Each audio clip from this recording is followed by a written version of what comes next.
to call Bennington, we had 3 lines into Rutland. And one was the long distance line. So if you had to call Bennington, you had to plug into the long distance or Rutland number, the Rutland, and you would ask for Bennington, so they would connect you to Manchester. Manchester operator would connect you to Arlington. Arlington would connect you to Bennington. So it was kind of a long way to go, but it got there. Let's see. We had a payphone, was down there in South Wallingford, and also at the Wallingford Inn. There was a payphone. And so people would ask, well, how do you know if they put in the right amount? Well, if you put a quarter in it with a dung, around bang, and a dime, you could tell the difference between that and a nickel. So that's the way you could tell if they were putting in the right amount. And then, of course, if they went overtime, you had to call them back and say, you got another quarter?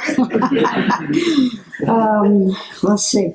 Oh, yeah, I had a New York City operator call in one time. I don't think I ever told you, Dickie. Yeah. And she wanted the Wallingford High School. The number for Wallingford High School was 1. So she said, just 1? I said, yes. So I rang it for her. Well, a little while later, she called back and she says, I really need about 7 digits, 7 numbers. So I said, well, why don't you put 6 zeros and then a 1, and you got your 7 digits. She didn't call back, so I guess it worked. Oh, dear. I remember, too, working on the board, the young school kids, girlfriend, boyfriend would call in. And so every once in a while, you'd connect them. Every once in a while, you open the key, operator. Oh, we're still here. So then they'd close the key and I'd wait a little while and go back in, see if I could disconnect them. Well, you couldn't disconnect them. You could hear the breathing. So you knew they were still there. And finally they would hang up, but it was funny. Let's see. Yeah, that's one thing too. You had to know how to spell. People would call in and know how to spell this, that, and the other thing. So you had a dictionary right there. That was always a help. You remember that? Yeah. No, I didn't. No. I had a code with my mother because I would work at night sometimes over there. And people would come in to pay their bills there. So Mom always said, well, something happens, some person comes in that isn't really up to par, I would call her and just say, don't bring over my lunch or whatever. So she would know that I'm in trouble. But it never happened, thank God. Butter making. Well, there was these people from the city called. You probably remember that. What was that? Oh, yeah. Okay. Yeah. I can't say the name. Yeah. We'll get it out. Yes. But anyway, they called in, and I think Rhoda was on the board then. They called in, wanted to know how they had bought an old butter churn, and they couldn't seem to make butter. So we asked them, what are you using? Well, the milk isn't churning. Well, you gotta have cream in order to make butter. Oh, dear. So anyway, I think that's about it. But I enjoyed it, and like I said, I worked for years. And I worked on a switchboard up until I was 75 years old. So I finally got one. But I've enjoyed every bit of it. It's been a lot of fun. And Rita was way ahead of caller ID because she could recognize you at hello, and she'd say, hi, Joyce. Everyone's voice. Yeah. I remember one person calling in. It was on a Sunday. And do we say names or not? If they're not here, why not? They're not. Oh, they passed away. It was Lois Thurlow. All right. She called in and she said, "Can you please call the doctor? My father has a chicken bone stuck in his throat." So I called Doc Bashaw. Okay, he says, "I'll be right up." And a few minutes later went by, and pretty soon Lois called back, and she says, "Oh, it's okay. He's all right. It came up, or he got rid of it." So anyway, I called Doc back. Well, Connie answered, and I said, well, so I called Lois back, and I said, "Well, he's on his way, so he'll be there anyway." So you did everything. Yeah. You had to be. And you had to know, people would call in, I'm kind of skipping around here, but people would call in and say, like Thelma, "Well, I'm going over to somebody else's house, so if my daughter calls, ring me over there." So you always had to kind of do that, which was fine. I don't see Bernie Nash here, but he told me the story similar to that, how he called in, he was in boot camp, wherever he went. Oh, yeah. And he called on a Saturday night to talk to his parents. And I can't remember who he said, but I think Rhoda was on the line. Probably. And Rhoda said, "Well, your parents aren't home, but they're over to, Such a place, yeah. what did they call Shrimp? Who was Shrimp? Bullock. Stewart. And That's so it. she put the call through to there.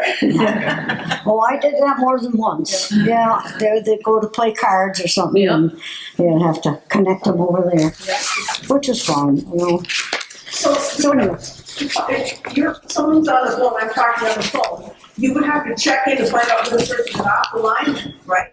Yeah, you'd have to say operator or Wallingford just to see. Every time. Otherwise, Yeah, and then you would unplug the two cords. Yeah. There's two chairs right here if you want to come down. Billy, you want to grab these chairs? You're okay? Great, but you don't get there. Maybe if you Yes. want I might miss this, but what years were you working at the phone company? As an operator. What did I say? What? Let's to, say. you were 13. You were I was 13. 13. So do the math. 47, 1947. 47. 1947. Yeah.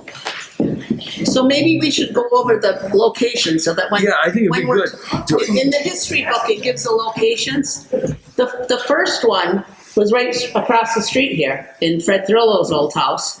And Mrs. Saunders ran that, and she was also the town clerk at one time. The second one was on Depot Street, but they had to move it to 1915 North Main Street because it was there during the flood, the 27 flood. This is in the history book. And the third one, where Ann Benson worked, according to the history book, was at the one north of the Rotary, that house. Then they moved it to the little tiny house south of the Rotary, of the library, the south of the library. And that's where Mrs. Heiser, she worked there, and so did remember that Rhoda name. Baker. And we're going to hear a little bit about Mrs. Heiser in a little bit.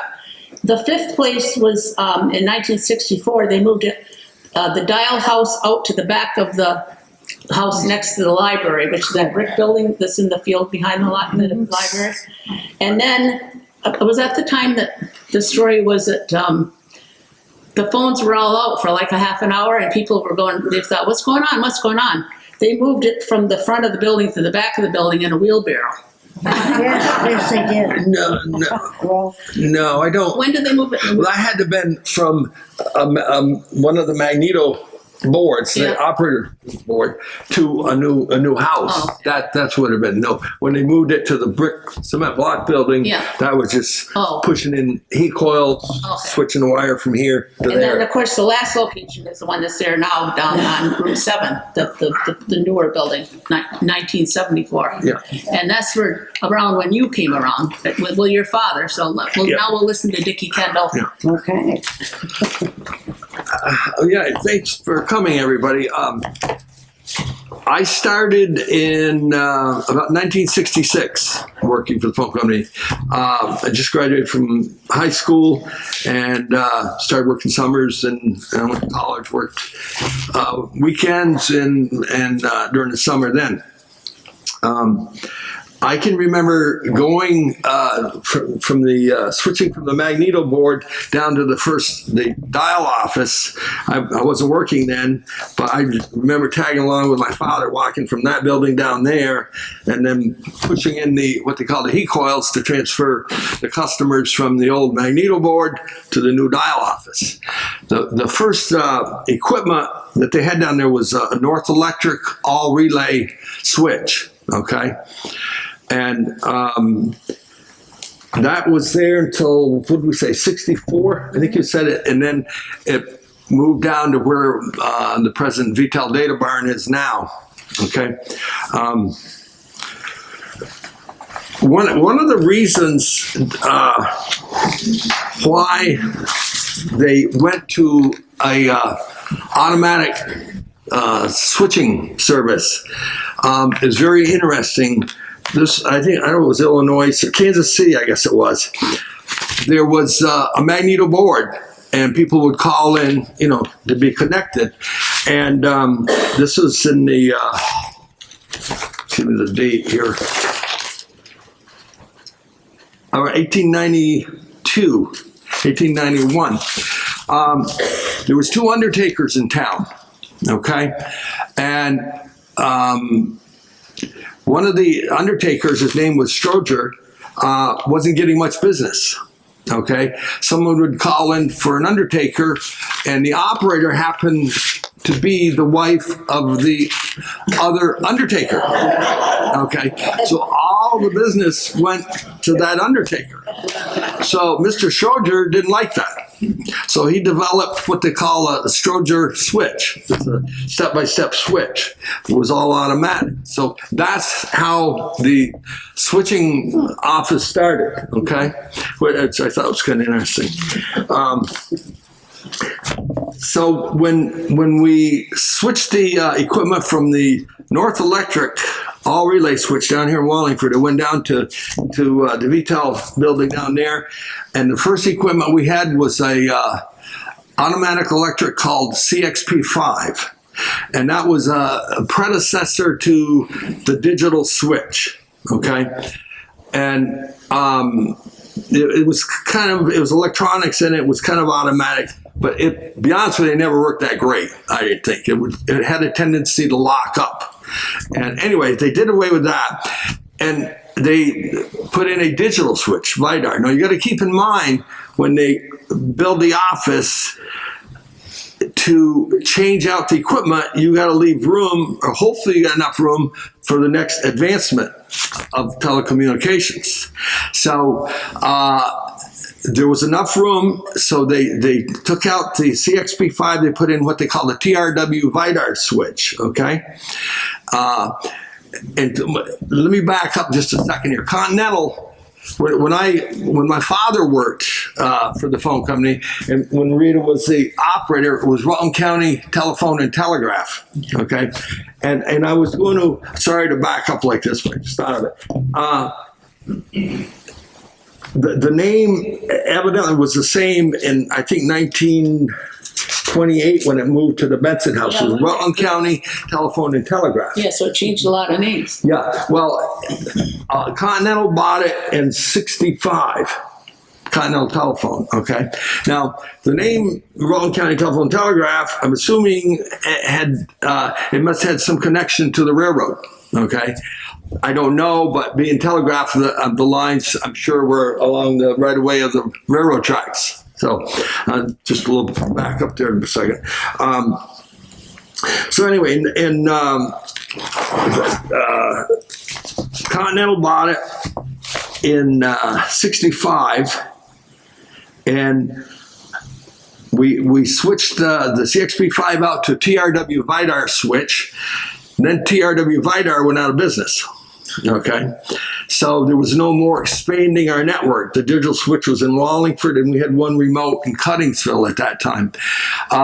Then they decided they'd put in a Stromberg Carlson DCL, which is a digital central office. Okay, so that took place. Again, we had to make sure. And the one thing good about when you went digital, it took up less space. Okay, so it's usually more room to add newer equipment. Continental was sold roughly 1990 to GTE. GTE bought us, and roughly in 1994, GTE sold us, and Vital bought us, okay, which is the present company now, this whole area. It was decided, we had many different types of equipment going on. We had a Stromberg Carlson there, a Northern Tel DMS 100 in Springfield, and a DMS 10 in Sherburne, Bridgewater, so forth. So it was different types of equipment, and it was decided that we should go under one umbrella of Northern Telecom, a DMS, what they call 100 switch. So we all became remotes. All our equipment got switched out again down here to be a DMS 100 remote. Okay. Then in the I think around 2010, Vital got a big grant to change out the network completely fiber. Okay, and so all our exchanges, Wallingford, Danby, Middletown, Pollitt, Springfield, Sherburne, Bridgewater, Saxons River, Chester, the whole conglomerate got changed out to a fiber network, and they used Alcatel equipment for the hardware equipment, that your fiber that goes from your house to the office, and it connects to a Alcatel piece of equipment, and then it's fiber again back to Springfield, Vermont. Okay, the meta, what they call a meta switch. Okay, and the meta switch is smaller than this table. I hope there's not going to be a test after this. No, it's just a little the history. And my job was, I was a central office person the last 35, 40 years, and some of the equipment, the last change out here in Wallingford, there wasn't enough room where they wanted to put the new Alcatel equipment. So I had to slide, what we call a hot slide, the existing switch, and keep it all working, and move it physically. I moved about 3 feet, so there would be room for the new equipment, the Alcatel equipment. And what I used was the red bumper jack, farm jack that used to people for their cars, that and a piece of 4x4 pressure treated. And that's how I slid it. And I just jacked it against something stiff and then pushed the switch along, making sure you had to disconnect some of the cable racks, which are iron, unbolt the equipment from the floor, so on and so forth. And I had to do that in North Springfield, and I had to do that in Saxons River too. Same thing. So, you know. And you worked your entire career for I worked my entire career. Yeah. For the phone company. Yeah. And my brother is here. He worked 50 plus years also for the phone company. Yeah. So, and my father, he started, I think around 1948. Okay. Yes. And we lived in Middletown Springs over there. The switchboard was in our house. Okay. Blake Squires was the operator. Okay. And that's, people remember John Squires? That was his mother. She was His grandmother. grandmother, was it? Oh, it was two different Johns. I was thinking of young. Well, I'm thinking of old John. You know, okay, this whole decorum, but young John, right? His grandmother. A couple other information. I remember my dad telling me that when Mount Holly had the switchboard, it was on the road going up to Belmont. It was at Pratt's house, okay?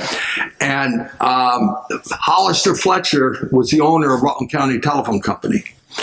And he decided to switch Mount Holly over to a dial office and was going to put it up in that area. And Roland Seward came to him and said, no, I'd like to have it down in East Wallingford, okay, because it's better service, so on and so forth. And so that's where it did end up. And it was actually right in front of where the VTEL office is in East Wallingford now, which is in back of the old fire station there.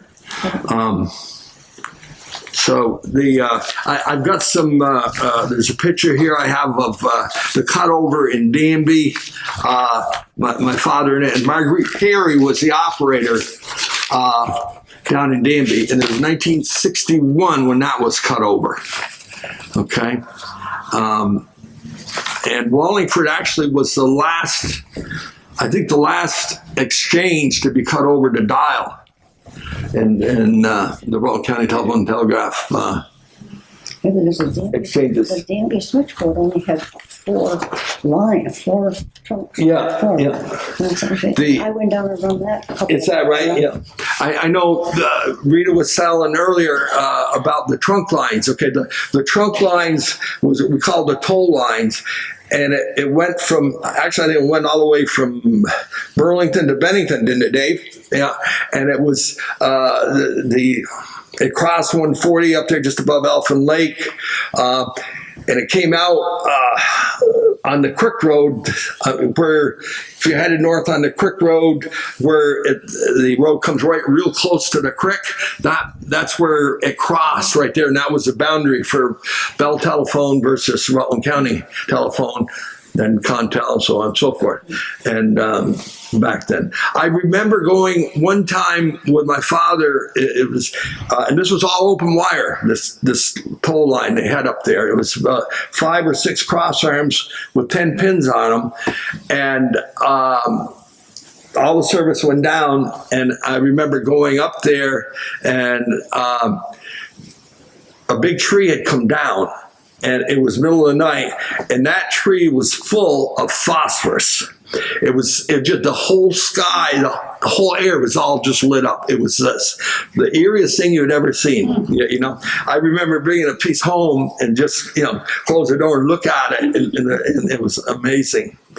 But and we do have a tape that. Yeah, we're gonna listen to that. You want to talk? You forgot to tell them about your little book here. Oh, well, this was Rita's Yeah. book. Yeah. Well, yeah, this was a book that I had written down, Wallingford High School, number 1. Number 2 was Lazo Kerr. John Bow's store was a number 4. So those were private lines. And if you had, Lynn Hebert, his was 6 ring 3. So you plug into the 6 line, and you bring, with the key, you bring 3 short. And if it was an 8, or a 9, I should say, if it was 6 ring 9, you'd bring a short and a long. That was 9. And if it was 8, it would be 2 shorts and a long. So that's the way you would bring the phones. Yeah. Some of the other ones were 8, 13, 8 ring 13. So you'd bring a long and 3 shorts. So it was really interesting. I remember our number at our house. We lived in Hartsboro, was 130, and I just asked Rita. I looked in the book. She's got Dick Kendall 130. Yeah. So we have a Rhoda Baker who worked at what years? She started an operator. When was it? 40. Was after Ian Benson, right? They moved in. Yes.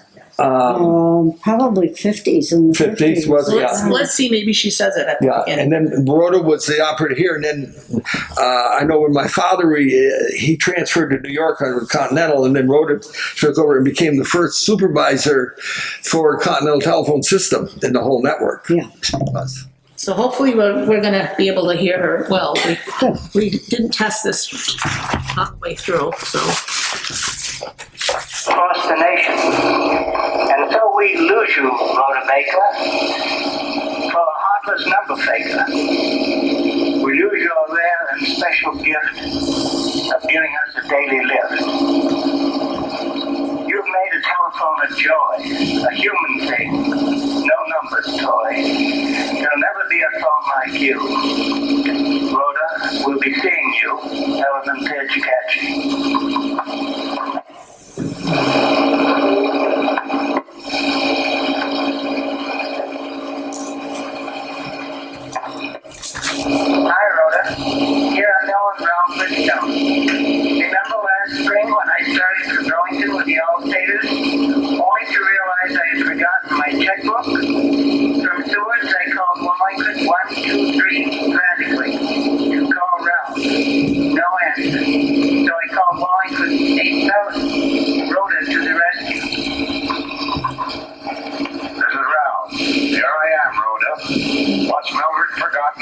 All right, I'll send the checks right away. Thank you for all the many things you have done for us, for Mother, through the years.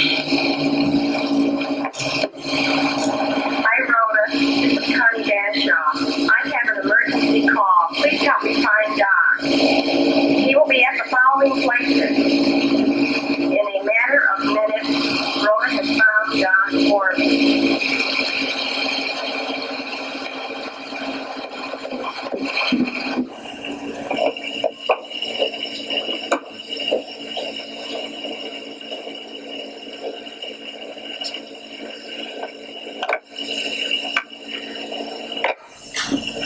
Everett, for all the services and kindnesses you have given our family. Rhoda, this is Doc Bashaw. I'm going to be out until 9. If you need me, I'll be at the golf club, or the bowling alley, or church, or, well, you know where I usually hang out. By the way, I'm going to miss your delicate musical voice asking, where the hell have you been? Thanks a million, Rhoda.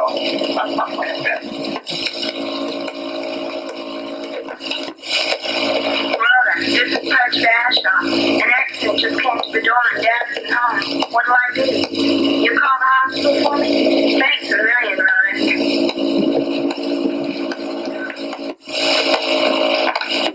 Yes, no, I had to.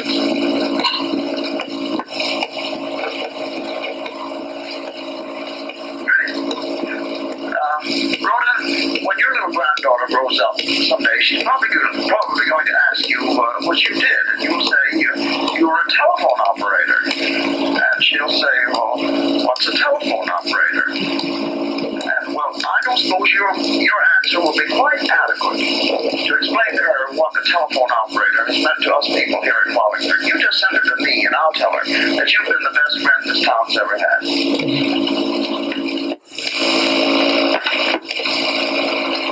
This is Bert. And Madge Phillips. There are lots of things we'll always remember with the deepest gratitude, Rhoda. You got the doctor when we needed him most. You took all those messages from matches. You made countless explanations to our friends. That's what I'll miss. When I give you a ring and you say, he's been calling you 3 or 4 times, where have you been? You're gonna get it. Dear Senior speaking. No, Bob's not up on the hill, or we're expecting him soon. We'll miss you, Rhoda. No dial will ever replace you. When the winds blow, when the snows snow, when the roads are black, then we'll indeed know what you've done for us over the years. Have fun in the years ahead. Elena Malta Beer.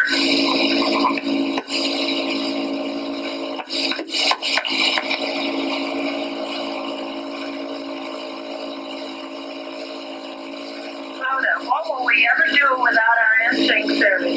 It's been so nice just to call you and say we're going out. Please take our call. Thanks a million and many happy times ahead for you, Wanda.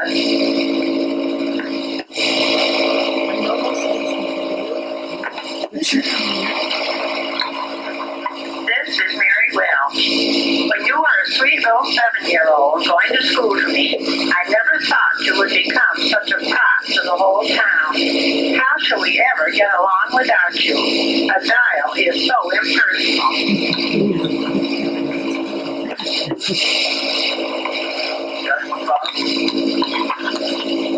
Good ring 3, please. What did you say? You say that your catchies have left for Paris. Well, I didn't know they were going this soon. Well, give me 2, would you please?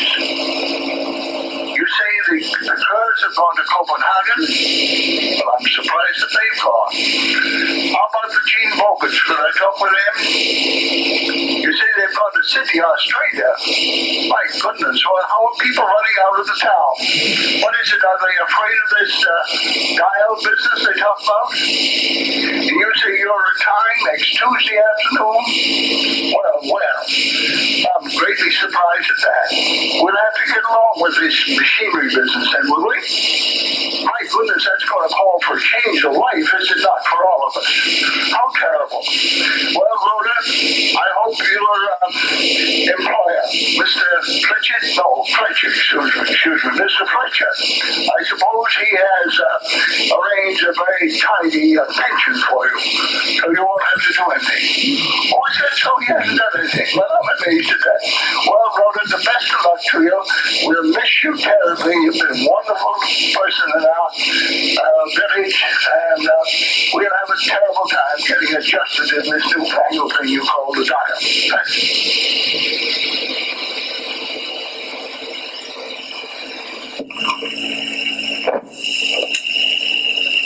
We have no idea how long this goes.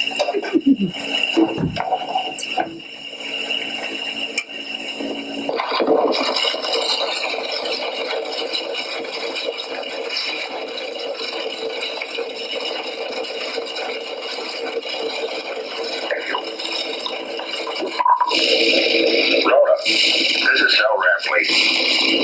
I tell you, I know it's almost 1:30 in the morning, but you know those countdown teenage boys of ours. You haven't heard anything from them, have you? I mean, have they tried to call anybody in Wallingford? Oh dear. Well, I'll tell you, I'm sorry, I probably got you out of bed, but I guess we'll probably have to go out looking for them. You say you won't be able to do it anymore. Why? Oh, no. You mean with dial? For heaven's sake. Well, I guess it's coming to all these numbers. Seems as though everything is a number anymore. Well, maybe somehow or other we'd be able to keep you in mind. You know, we did have an idea that maybe you'd be answering service. You better hide or have a private number so that nobody can get a hold of you. Well, the best of luck to you, Rhoda. And it certainly is going to be terrible without you.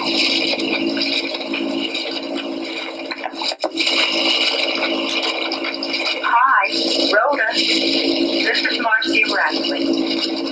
I've only got one thing to say, that I wish everything in the world to be working for you.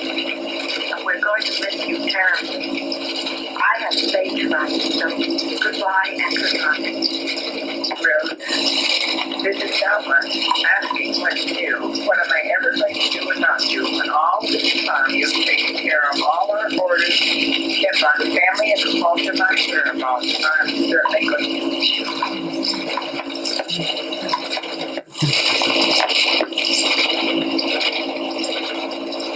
Hello, dear Rhoda. This is Mabel Stafford, and I say dear with a great deal of sincerity. I've been wondering ever since I heard that we're going on dial, just what I'm going to do when it comes election time. And I haven't got you agreeing this Republican and that Republican to go and vote, knowing that you are a Democrat.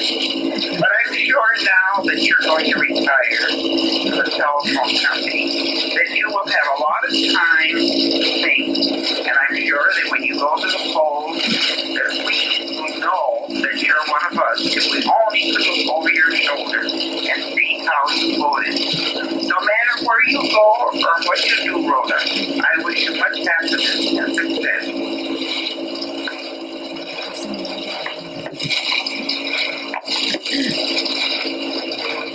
Rhoda, this is Ralph Stafford. I would like to take this opportunity to express to you my appreciation for all the many kindnesses which you have shown me during the years which you have been our operator. So thank you very much for everything that you have done, relaying messages and other things which help me in my business. In some ways I regret that we are going to be on dial. I guess that perhaps you will realize this, knowing that one night I tried to wreck the new phone which was put in down at my house. In all sincerity, I wish to express to you again my appreciation and the best of luck to you in all of your endeavors.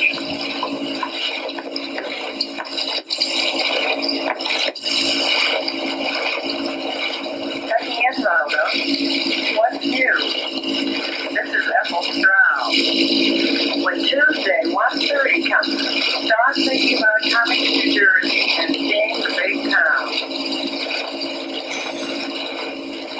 Florida. Hi, Rhoda. Or is this a wrong number? There'll be plenty of wrong numbers in the new dial system, I'm sure. You had better have an unlisted number, or you are going to hear all the complaints. Best of luck.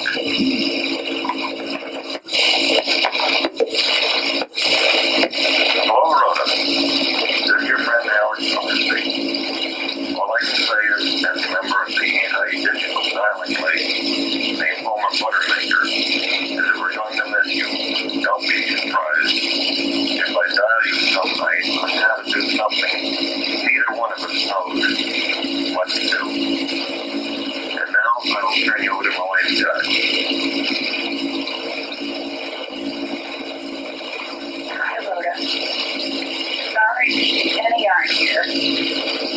Got you along with the rest of the cars who all the help you've given us. Since we've been in Vermont, I'm sure if the Harriet East were here, they would agree with me. I don't think there's been anyone as helpful as you. Best of luck in the future.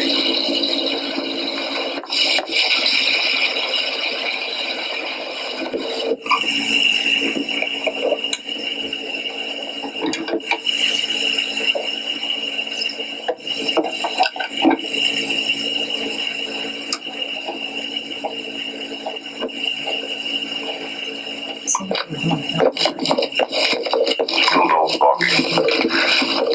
Everybody else has said how much they're going to miss you about all the various things that you have done for them. The one thing that actually that I'm going to miss is the way that you, when I give it, would ask for a number, that you would flip the old buzzer. And actually, I loved it because it was used the first thing in the morning and you loosen up the wax in my ears. That's the main thing I'm going to miss.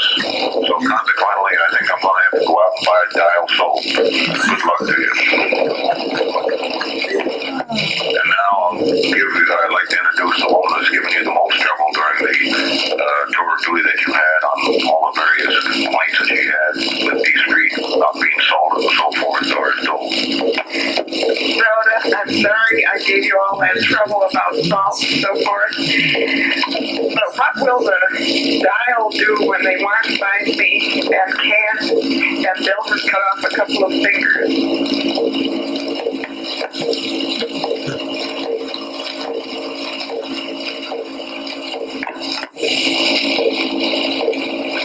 This is Claire Loveland.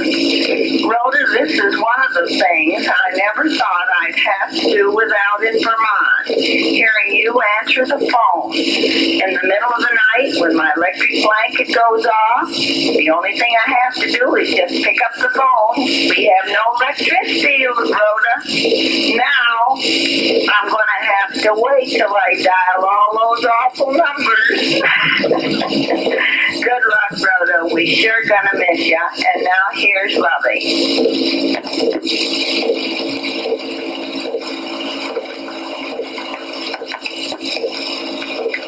Rhoda, for some time now, I have had a premonition that the Smithsonian Institution has been trying to get this instrument away from us for their private collection.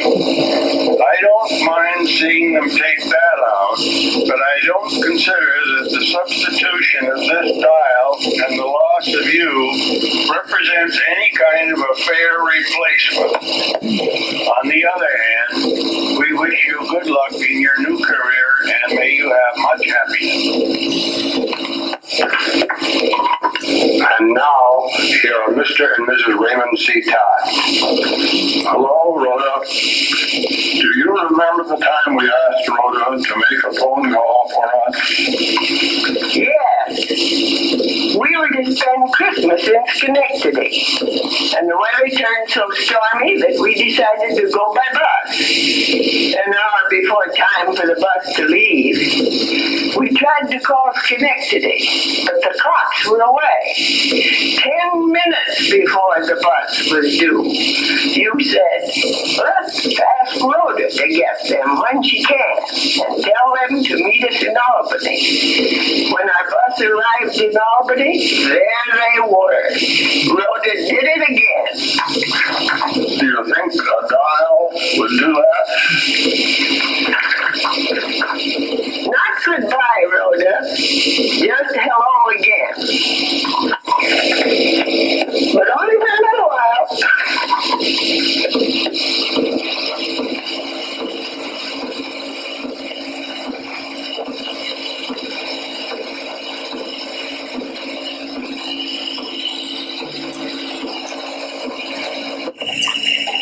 And I think that's it. That's it. That was great, wasn't it? Yeah, that was good. I wish they could, we should have the granddaughter translate it in Yeah. writing, because some of those names I couldn't catch. Yeah. Cool. No good sheriff. How funny it is to feel that people didn't want any change in technology. You know, it's amazing. Because they didn't want to dial. Right. Yeah. Yeah. And basically had their own answering service all these years. Yeah. Now I think we're gonna have, I contacted Jerry Heiser, but he's busy hunting. So he had his sister, who's also named after her mother, Muriel, write up something, and Elaine's gonna read it for us. This is, I don't know if she was worked in the 50s, the 1950s. I remember that name Yeah. as an operator. Because I worked for her too. You worked for Mrs. Heiser? Mrs. Heiser. Yeah. From 1954 to 1956. Yeah. And I loved it. I loved it. That was when everybody knew, I think, that it was a 24-hour-a-day job when you were there. And the bed was right her bed was right there. That's in the room. She had a cot right there. She had all the time, yes. And before that, I remember going in when Mrs. Benson was there, and she also slept right there in that same bed. And Yeah. it looked like the same bed, same place right there in the room. And it was interesting. I loved it. The Heisers sometimes wanted to go to their home up in Pittsfield, and they would like to spend a day up there. And when they did, they would go, I'd get a 16-hour day. I'd go into work at 8 in the morning and get off at midnight. And I just love that because it gave me $8 for gas for my Jeep. That was wonderful. So that was great. And I think at that time there were 3 direct lines to towns around. I think there was one to Danby, one to Middletown Springs, and a third one, I think it may have been to Mount Holly. And everything else had to go through the Rutland operator. And this was in the building, the little house south of the library. right, of course, there was a building in between them. Yeah. And so, yes, this was the one. And that was, I was there from 1954 to 1956. It was the last 2 years I was in school. That's wonderful. She'll be happy to hear, because I gotta be watching that. Well, and Muriel and I keep in contact every Christmas, because we also, when we left school, we went to Albany and were roommates in Albany in our first jobs down there. So it was just a really interesting time. And being an operator at that time was there was something about it. Operators always referred to each other as operator. That was the way it was done. And I knew your father very well. He was Mr. Telephone Company. But I was living in Phoenix and my grandfather was visiting, and there were severe storms in the country. My grandfather wanted to get a telephone call through to Norwich, Vermont, and there was no way to get a phone call through. So I picked up the phone, and when the operator came on, I said, "Operator, my grandfather is here from Vermont, and he is trying to get a telephone call through up to his home." And she said, "Are you an operator?" And I said, "I was." She said, "Just a minute, hang on."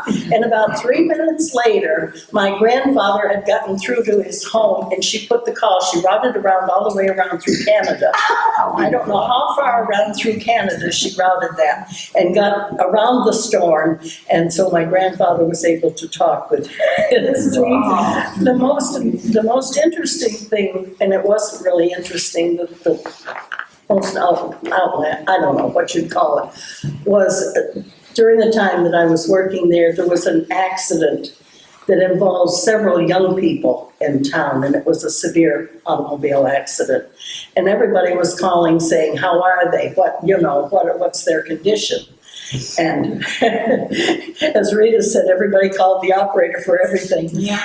And so I finally thought, I don't know what to say to people. Obviously, I don't know anything. I called Doc Bashaw and I said, Doc, everybody is calling here to find out the condition of these young people. What am I supposed to say?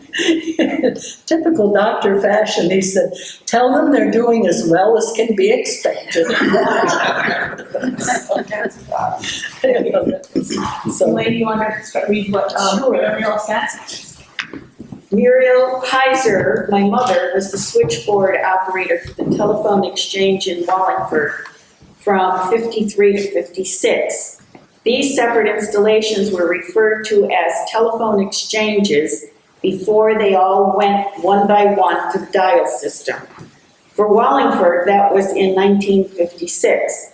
Hollis Fletcher owned a few of these exchanges. My memory tells me that he owned one in Danby, Vermont, that was run by Blanche Squires, who became friends with Mother.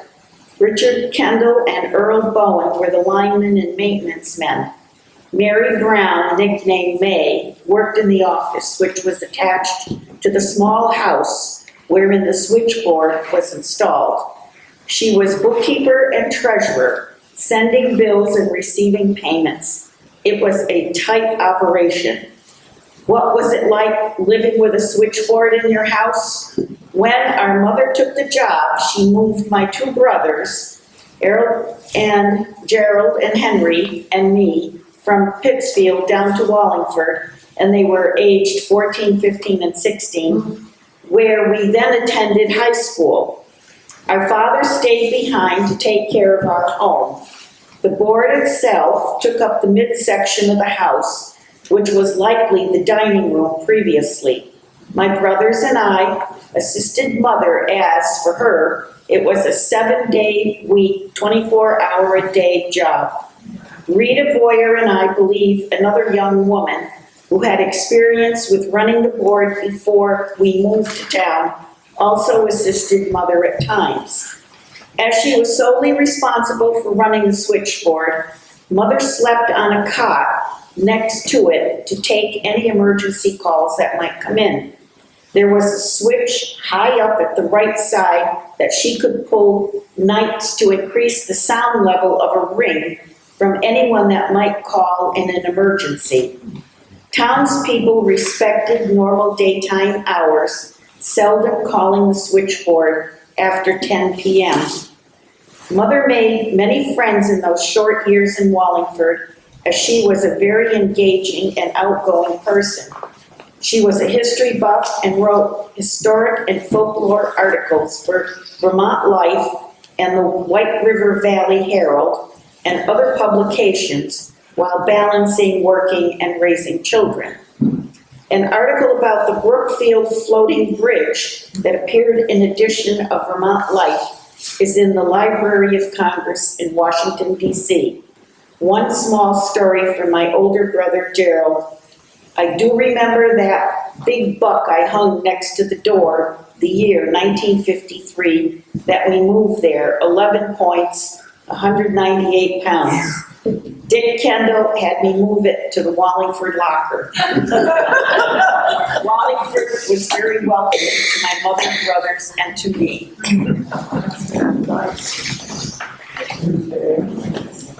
No, does anyone want to share some stories about their experiences? Ann? Oh, I want to ask the question first. When we bought our house on Main Street, we were told that Charlie Foote, we bought it from Mabel and Charlie Foote. So what was Charlie Foote's role in the telephone company? Did he have one? He owned it. He owned it. I didn't hear anybody mention. Well, yeah, I had that in my notes here and I went over. What years did Charlie? I'm thinking around 1947, Hollister Fletcher bought it from Charlie Foote. Okay. Okay, and because I went to, and this is on the internet, Danby, Mount Tabor Danby Historical Society. It tells about Abram Foote owned it. okay? And the people in Danby were complaining about the phone service, okay? And the rate, I think, was $2.85 35 cents a month for their service back then. But it mentioned Abram Foote, and I'm assuming Fletcher bought it from, I think Dave Blue was saying Abram was Charlie's brother or something like that. Right, he worked for New England Telephone Okay, yeah. when I knew him. Right. So I guess Fletcher bought it, I think around 1947 from Foote's, okay? And I know we were living in Middletown Springs then, and the main office was over here, but there was a switchboard in our house in Middletown too. And that's where Blanche Squires was the operator there, and Marguerite Perry was the operator in Danby, okay? And this article in the Mount Tabor Danby Historical Site has a nice article in there, a picture of Marguerite Perry at the cutover, so on and so forth. The day of cutover, my father's there, and the granddaughter making the first call on the new dial system, okay? So in our house, when we moved in, there was a large safe in the back room, and we assumed that it was from when he was part of the telephone company, and we donated it to the Historical Society. Is it still around? I know it was finally opened and there was nothing in it. I worked and we gave it away. Charlie Foote was the one that moved the whole thing in the wheelbarrow. Okay. To the history. Charlie Foote was what? He's the one that moved the Switchboard. in the wheelbarrow. Oh, okay, okay. It's in the history here. Yeah. Anyone else have questions? I can't see you because the sun's behind you. I just had a question. I think you call it a trunk line? Telephone lines? Yeah. Okay. Up until 30 or 40 years ago, the trunk line, at least between Cook's Drive and South Wallingford, was like 200 to 300 feet uphill from on the west side. Yes. Route 7. Yes. I was wondering. Yes, that poll number was 966. Okay, I remember it well. Okay, and quite often those lines were connected to Bell Telephone in Rutland. Okay, and whenever we had a trouble on the toll line, we would be calling Rutland toll tests, they were called, okay? And they used an instrument they called the Wheatstone Bridge, okay? And by us giving a short or ground on the pair of wires, at the location we were at, let's say it was Cook Drive or maybe Aldous Newton's farm, wherever, they could tell us if we were in front or behind the trouble, okay? Within feet. Okay, and that's how they did troubleshooting back then. And Why was it put so far away from? Evidently, I mean, it was all done with horses when that was built. Okay, and I myself and Carl Vernon cleaned right away from the boundary. I know on the Creek Road all the way to Danby, and before we ran cable, that's back when it was open wire, and it was put there. I guess that was the right of way they got, and it was a straight line basically. Okay, and it wasn't easy access for sure, because I remember when we finally did run cable, it was all across country, and bulldozer and so on, sort of pulling the cable and where we could, and sometimes have to backfeed it, whatever, to get it there. But that's where the right of way was, where they got it, and I'm assuming that was New England Telephone at the time that did that. Yeah. Anyone have any stories about being on a party line? Yes, sir. No, I have a story about my grandmother. And John's aunt. So this was a telephone company, and it was at 15 North Main Street. Is that the one near the library? Yes. Okay. So, well, at this location, the flood of 1927 occurred. Kitty Hebert Brown, our grandmother, recalls that when she came to work as a relief operator, she was 26, she picked up the headset to answer a call, and the board was so busy, her hand literally froze to the set, and it had to be pried away.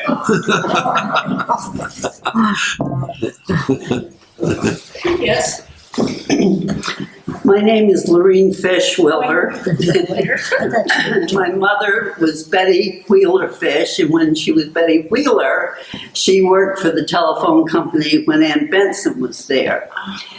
In 1956, I went to work for Rhoda. Right down, yeah, you know. And we had what was called a private telephone line, but it was two phones. One for my aunt, Frances Guinup, and one in my mother and father's house. And I can still remember the numbers. It was 125 ring 20 in our house, and it was 125 ring 3 in my aunt's house. And I turned 16 that year while I was working on the switchboard, and I worked there until I finished high school in Wallingford. And it was such a joy. I had so much fun doing that. It was really wonderful, except for one incident that I can remember when I got a frantic phone call that a man had drowned in Chittenden Dam. And he was a very, very close friend of my uncle, Sherwin Fish, who lived here in town. And I can remember calling my uncle to tell him what had happened and how he just literally broke down crying on the phone. And there were times when I think I got here too late to hear all of what Rita said, and I couldn't really hear too well back there, but I assume that you also had those calls where there were times that were not so pleasant. No, well, that's true. But I must say that in terms of the time that I worked there, everybody was wonderful. They really appreciated the service that came out of Wallingford. And it was just a joy and a pleasure to do that in that short time. When I graduated from high school, I needed more money to go to college, and so I went to work for both stores that summer. But I really enjoyed that. And Charlie Baker, when he was just a little boy, I honestly think that he was in love with me.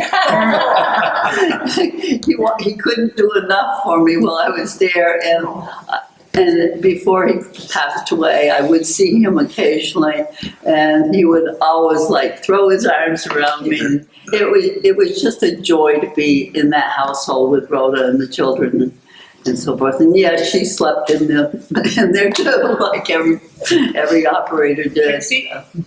I see Jay White back there, and this is a story about party lines in Teignmouth. And at one point, a number of years ago, there were twins born in your family. And the father of the twins came home all excited to tell everybody about the twins being born, but the party line, everybody in town knew about it. I remember my folks talking about that the father of the twins was so disappointed that he had this news, but they already know. I forgot to mention too, when I started work there, I made 25 cents an hour. I doubled that. Oh, you did? 50 cents an hour. Yeah, 50 cents an hour. 25 cents. So I have a comment and a question. So my father had the store in Belmont and later was postmaster. And everybody, I'm looking around and everybody knows about party lines. I can tell by the color of her hair. So ours was two longs and a short, and you wanted to know what was going on in town. you listen in on the calls going in and out of the store. If some major, it wasn't just about the papers arrived, who had the mail come. It was about what was going on, and we could hear people while we were on the phone. We could hear them click, click, click, and if the 3 clicks, we knew all 3 on the other line were listening. And the question is, Mount Holly was also known as Alpine 259. We still have the 259, but Alpine. And where did that come from? Does anybody know? I don't know. I've never. In the 1950s, it was Alpine 259. So I thought every town might have had some kind of a code word, so they didn't have to. I never heard that. No. Well, I dated myself. Well, I may have an answer, because I know they used to use, when the phone numbers were three and then 4 digits, a lot of times the first 2 digits, they used a name, a word like prospect for PR, which was then whatever that converts to on the numbers on the phone, because supposedly it was easier for people to remember that than the full 5 digits of the switchboard and the number itself. Yeah, I had Andrew 79521. AM Cedar, yeah. About 15 years ago, when you guys went to fiber, why did they leave all those damn metal boxes, green metal boxes, all over the place? I'm still finding them in different spots. The wires go in, they all were disconnected, but they never came and took them out. Unfortunately, VTEL never. I think they will. They're called pedestals. Okay, if you call them up and say, "Hey, I don't like the looks of this pedestal here. It's not being used. Come, please remove it." They'll do that. Okay. There's so much.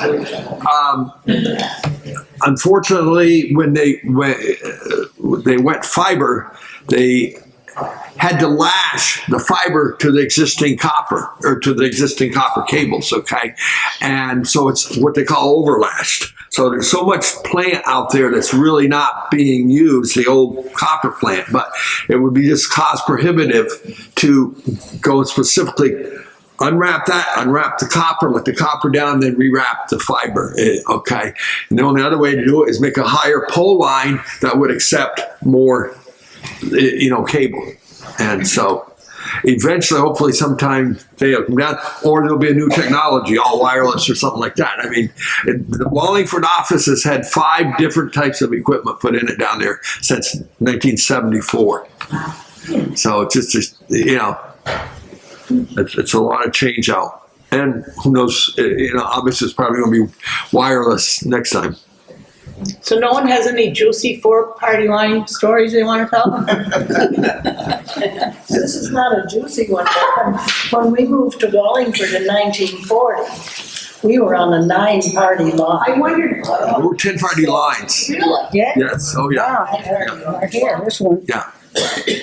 Well, when we first had our phone in Rutland, they told us is that the good news is that the bad news is you have a 4-party line, but the good news is you only have 2 parties. And we said, oh, that's great, until we found out it was my grandmother on the other line.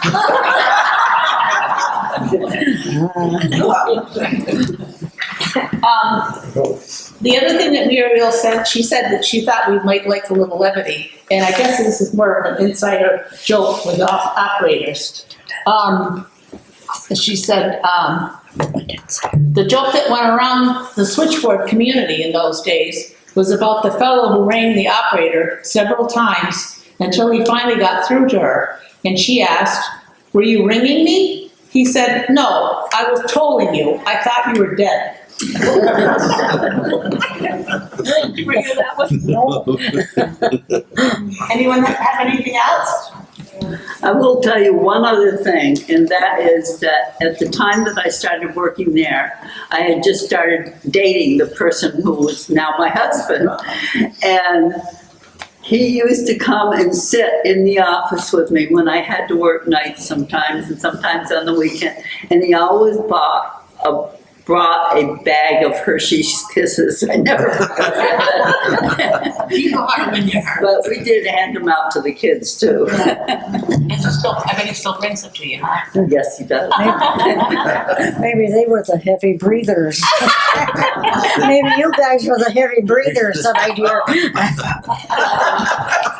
65 years, I don't get them all the time. Well, thank you everyone for coming, but come over here and check out some of these things and read the story behind those that Dickie Yeah. and his brother brought. Yeah. Yeah. There- And Rita brought some of her Headset. headsets that she used to have to wear.